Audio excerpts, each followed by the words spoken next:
వాణ్ణి కాకుండా ఇంకెవరిని చేసుకున్నా సరే సంతోషంగా మీ అమ్మ మెడలో తాళి కడతాను. కొన్ని ఫ్యామిలీ ప్రాబ్లమ్స్ వల్ల మా ఇంట్లో చూపించిన సంబంధాన్ని చేసుకోక తప్పట్లేదు.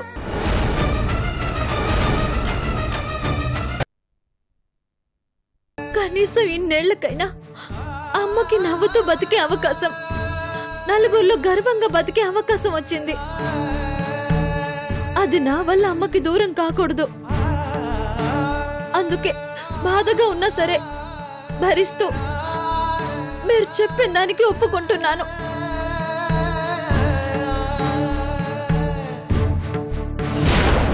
అందుకని మీరిచ్చిన మాట ప్రకారం అమ్మ మెడలో తాళి కట్టండి నాన్న.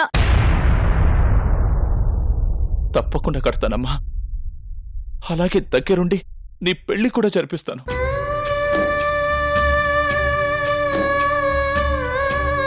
అమ్మా చైత్ర, నువ్వు ప్రేమించిన వాడు నిజంగా మంచివాడైతే నేనే మాట్లాడి మీ పెళ్లి చేసుండేవాణ్ణి. అతను మోసగాడు కాబట్టే వద్దని చెప్పాను. అర్థం చేసుకోవడానికి ప్రయత్నించమ్మా. ప్రస్తుతం ఈ విషయం నీకు బాధ కలిగించినా భవిష్యత్తులో నిజం తెలిసినప్పుడు ఎంత పెద్ద గండం నుంచి బయటపడ్డావో నీకే అర్థమవుతుందమ్మా. సరేనా? సరే నాన్న, ఉంటాను. అలాగేనమ్మా, మంచిది.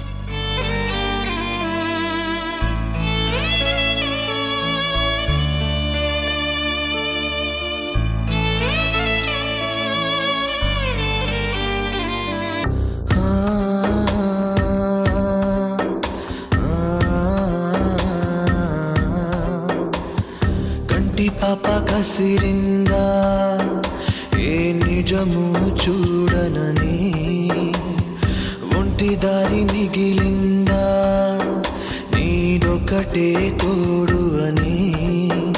ఓ చిరుగాలి నువ్వు ముగనే తుంచావే, నా కథ మళ్ళీ మొట్టమొదటికి చేర్చావే. ఎన్ని తోట్లు పొడిచావే, మారుతున్న జన్మ చెయ్యి విడిచావే. ఉన్న ఒక గుండె గుడి చేసానే, దాని కాలదన్ని నువ్వు కూల్చిపోయావే. కంటి పాప కసిరిందా ఏ నిజము చూడనని. చెల్లి, అన్నయ్య. చెల్లి, ఏమైందిరా? ఎందుకు ఏడుస్తున్నావు? అడుగుతుంటే చెప్పవేంట్రా? ఏమైంది? నాన్న కలిశారు, మాట్లాడారు. నాన్న మాట్లాడారా? ఏమని? కాళ్ళు కడిగి కన్యాదానం చేయటానికి నాన్న ఒప్పుకున్నారు. ఒప్పుకుంటే ఆనందపడాలి కాని బాధపడటం ఎందుకురా? ఏమైంది? నాన్న కాళ్ళు కడిగి కన్యాదానం చెయ్యాలంటే నేను గౌరీ గారిని మర్చిపోవాలట. అనుకున్నానురా, ఇలాంటిదేదో జరిగే ఉంటుందనుకున్నాను. కోర్టుకెళ్తున్నామని చెప్పేసరికి ఏం చేయాలో అర్థం కాక ఇలా కండిషన్ పెట్టాడనమాట. అంటే మన వైపు తప్పు చూపించి తప్పించుకోవాలని చూస్తున్నాడు, అంతేగా? అవసరం లేదు చెల్లి, నువ్వు ఇలాంటి కండిషన్స్కి ఒప్పుకోవాల్సిన అవసరం లేదు.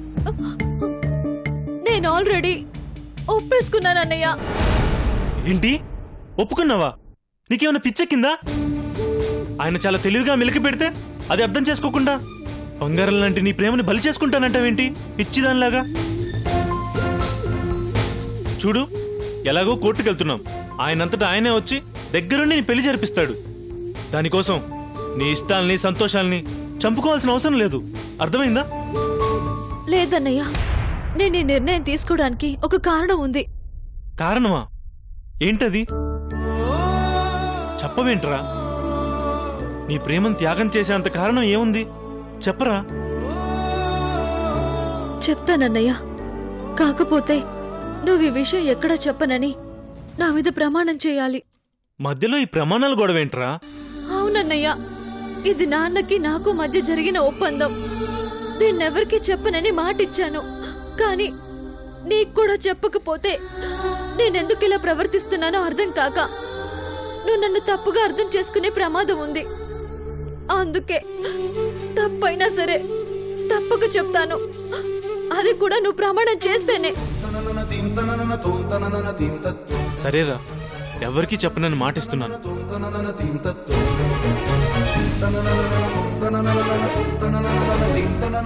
నేను ఈ కండిషన్ ఒప్పుకుంటే నా పెళ్లికి 10 నిమిషాల ముందు అమ్మ మెడలో నాన్న తాళి కడతానని మాటిచ్చారు. అందుకే ఒప్పుకున్నాను. నీకు నిజంగానే పిచ్చెక్కిందిరా. అమ్మ మెళ్ళలో తాళి కడతానన్నాడని ఇన్ని రోజులు నీ ప్రేమను చంపుకుంటావా? మనసు చంపుకుని ఇష్టం లేని వాడి చేత తాళి కట్టించుకుని జీవితాంతం బాధపడుతూ కూర్చుంటావా? నా ప్రేమ మహా అయితే 1 సంవత్సరం అన్నయ్య, కానీ అమ్మది 20 ఏళ్ల బాధ.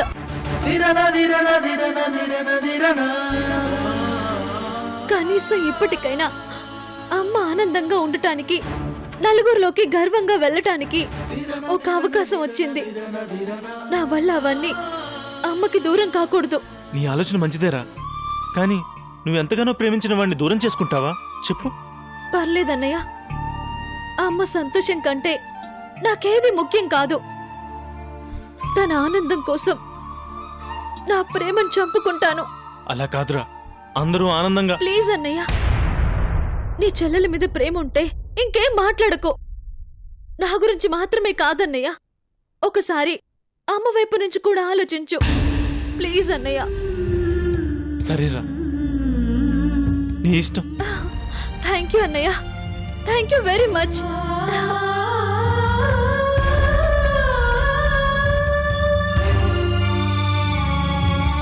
నువ్వు నీ ప్రేమను చంపుకోవాలని చూస్తుంటే నేను చూస్తూ ఊరుకోనరా. నీ ప్రేమను నేను బతికిస్తానురా. ఎలాంటి పరిస్థితులు ఎదురైనా ఆఖరికి నువ్వు పెళ్లిపీటల మీద ఉన్నా సరే నిన్ను తీసుకెళ్లి నీకు నచ్చిన వాడితో నీ పెళ్లి జరిపిస్తాను.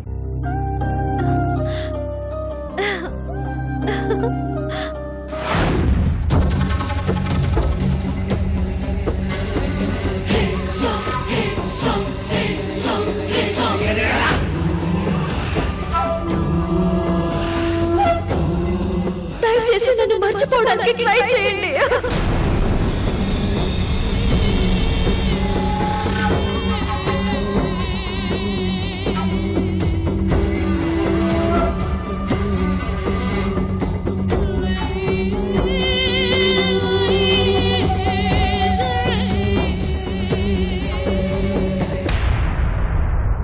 గౌరీ, ఆ రోజు పెద్ద పుడింగులా మాట్లాడేవు కదరా.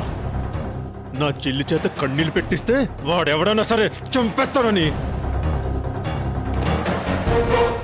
ఆ వార్నింగ్ నాకే ఇచ్చావని తెలుసు. ఒకవేళ నీ చెల్లిని మోసం చేయాలని చూస్తే నీ రియాక్షన్ ఏంటనేది ఇండైరెక్ట్ గా నాకే చెప్పావని కూడా తెలుసు. కానీ నీ చెల్లెలి నన్ను దారుణంగా మోసం చేసింది. ఇప్పుడేమంటారా? ఏం చేస్తావురా?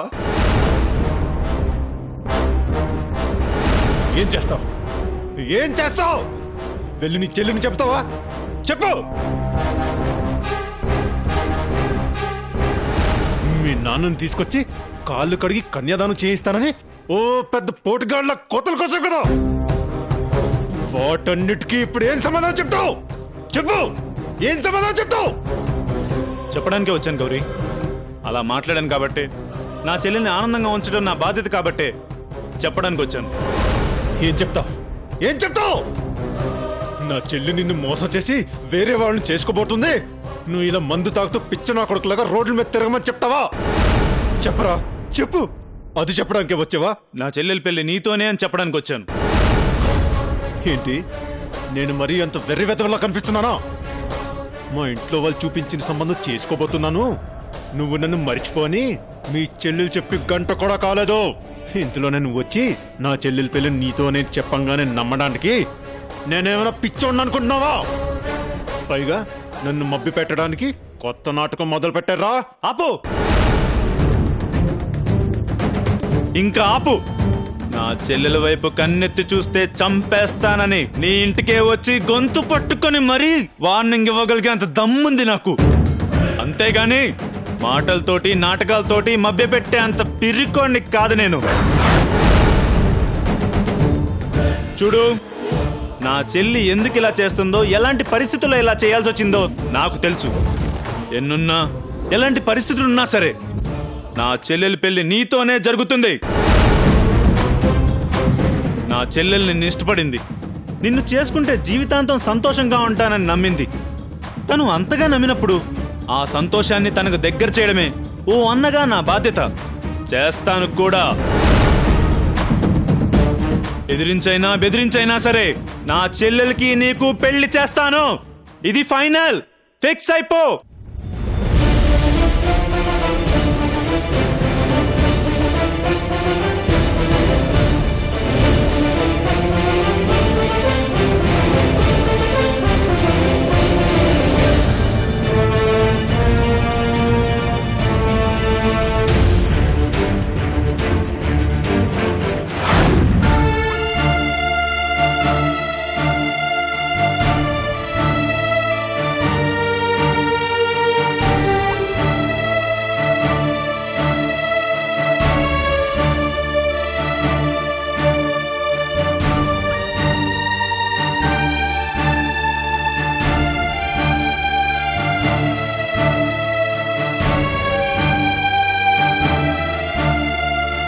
అమ్మా, ఇక నువ్వు నా మీద ఇలా అలగాల్సిన అవసరం గాని కోప్పడాల్సిన అవసరం గాని లేదమ్మా. నేను కోర్టుకు వెళ్ళడం లేదు.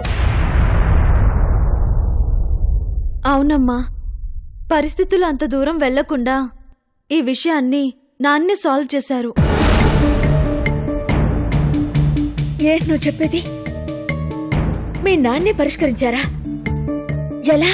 కాళ్ళు కడిగి కన్యాదానం చేయటానికి నాన్న ఒప్పుకున్నారమ్మా.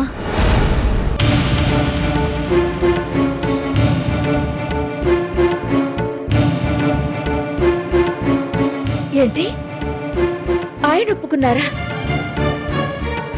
ఆ రోజు నేను అంతగా బతిమాలను ఒప్పుకోని వాళ్ళు, ఇంటికెళ్ళి నువ్వు కోర్టుకు వెళ్తున్నావని చెప్పినా చలించిన వాళ్ళు ఇంత సడన్ గా ఒప్పుకోవడం ఏంటి? ఆశ్చర్యంగా ఉందే. అయినా నీతో ఈ విషయం ఎవరు చెప్పారు? నాన్నే చెప్పారమ్మా. ఇప్పుడే నాతో కలిసి మాట్లాడారు.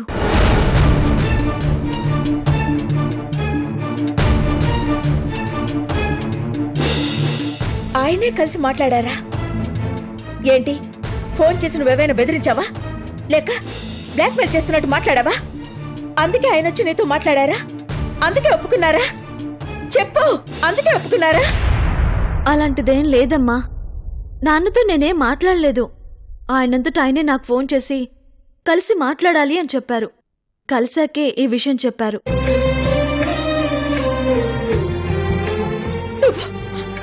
నువ్వు చెప్తున్నది నిజమేనా? ఆయన మనస్ఫూర్తిగానే ఒప్పుకున్నారు కదా? ఇందులో ఎలాంటి తిరగాసు లేదు కదా? అస్సలు లేదమ్మా. నాన్న ఆలోచించి ఆల్రెడీ నిర్ణయం తీసేసుకున్నారు. అది నీతో చెప్పే కంటే నాతో చెబితే నేను హ్యాపీగా ఫీల్ అవుతానని నన్ను పిలిచి చెప్పారు. అంతే. అర్థమైందా? ఆయన మనసు ఎలాంటిదో, ఆయన ఎంత మంచివారో ఇప్పటికైనా అర్థమైందా? ఆయనున్న పరిస్థితిని అర్థం చేసుకోకుండా కోర్టుకు వెళ్ళడానికి సిద్ధపడ్డా. ఒకవేళ అదే గనక జరుగుంటే ఈ పాటికి పరిస్థితి ఎలా ఉండేదో ఒక్కసారి ఆలోచించు. మనమందరం ఆయన దృష్టిలో చెడ్డవాళ్ళం అయ్యుండేవాళ్ళం. అందుకే కొన్నిటిని బెదిరించి కాదు, ప్రేమతో సాధించుకోవాలి. అప్పుడే వాటికి విలువ ఉంటుంది. తెలిసిందా?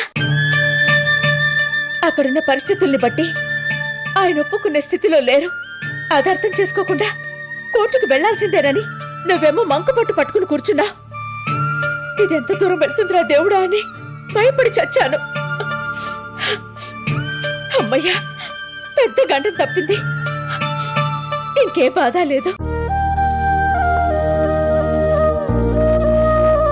కాకపోతే ఆయన ఇలా ఒప్పుకున్నందుకు వాళ్ళింట్లో వాళ్ళంతా ఎలా ప్రవర్తిస్తారో అని కాస్త టెన్షన్గా ఉంది. సరేలే.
అదేం డాడీ అలా ఎలా మాటిచ్చారు?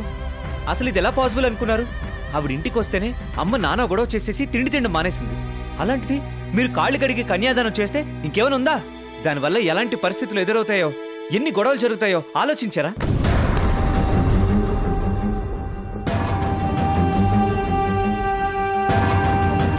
అన్నీ ఆలోచించే నిర్ణయం తీసుకున్నాను రిషి. నా నిర్ణయంలో న్యాయం మాత్రమే కాదు, బాధ్యత కూడా ఉంది. ఒక ఇంటి పెద్దగా ఈ ఇంటి పరువు గురించి, ఒక తండ్రిగా నీ భవిష్యత్తు గురించి ఆలోచించడంతో పాటు, ఒక రక్తం పంచిన తండ్రిగా చైత్ర జీవితం గురించి ఆలోచించడం కూడా నా బాధ్యతే. అందుకే ఈ నిర్ణయం తీసుకున్నాను. డాడీ, నేను హక్కుల గురించో బాధ్యతల గురించో మాట్లాడట్లేదు. జరగబోయే గొడవల గురించి మాత్రమే మాట్లాడుతున్నాను. నేను ఈ నిర్ణయం తీసుకోకపోతే అంతకంటే ఎక్కువ గొడవలు జరుగుతాయి రిషి. నేను కాళ్ళు కడిగి కన్యాదానం చేయటానికి ఒప్పుకోకపోతే చైత్ర ఖచ్చితంగా కోర్టుకు వెళ్తుంది. అందులో ఎలాంటి అనుమానం లేదు. అప్పుడైనా సరే నేను కాళ్ళు కడిగి కన్యాదానం చెయ్యాల్సిందే. తప్పించుకుంటానంటే కుదరదు. కోర్టుకి భయపడి బాధ్యత తీసుకుంటే సగటు మనిషిగా మిగిలిపోతాను. అదే మనస్సాక్షికి విలువనిచ్చి బాధ్యత తీసుకుంటే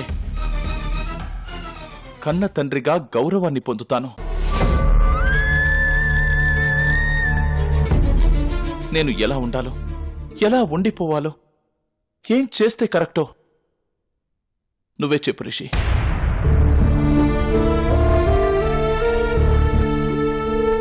రిషి, తప్పు చేసినవాడు, పొరపాటు చేసినవాడు ఏం చెప్పినా సరే సమర్థించుకుంటున్నాడు అంటారే తప్ప అర్థం చేసుకోవడానికి ఎవ్వరూ ప్రయత్నించరు.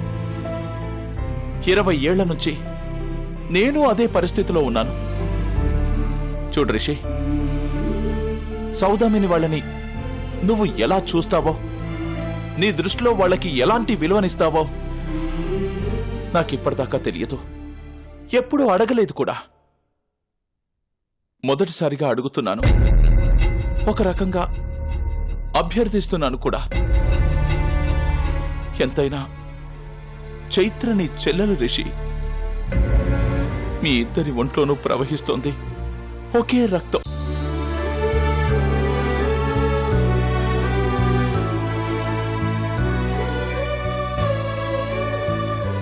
ఒకవేళ నీ చెల్లెలే అలాంటి పరిస్థితుల్లో ఉంటే ఏం చేస్తావో ఒక్కసారి ఆలోచించు.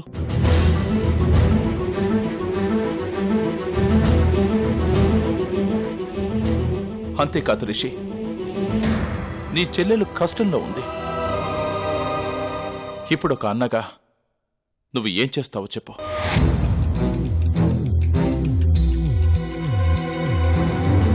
నిన్ను కన్విన్స్ చేయడానికి నేనిదంతా చెప్పట్లేదు రిషి. అర్థం చేసుకుంటావని చెప్తున్నాను.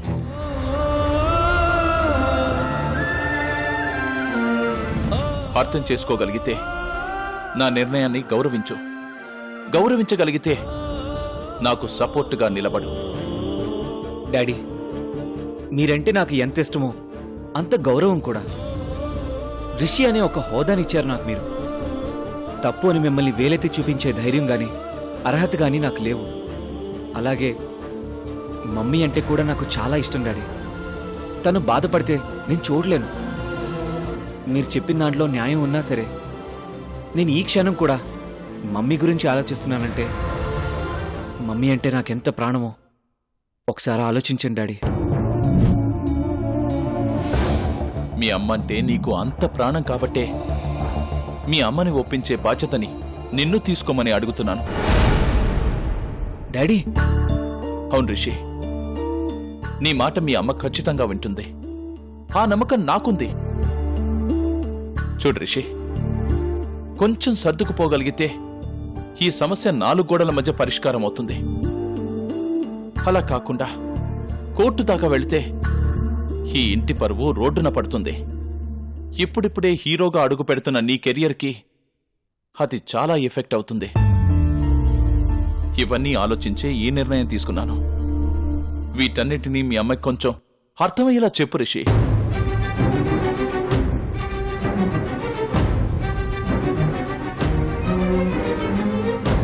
కాళ్ళు కడిగి కన్యాదానం చేయడానికి డాడీ ఒప్పుకున్నారు.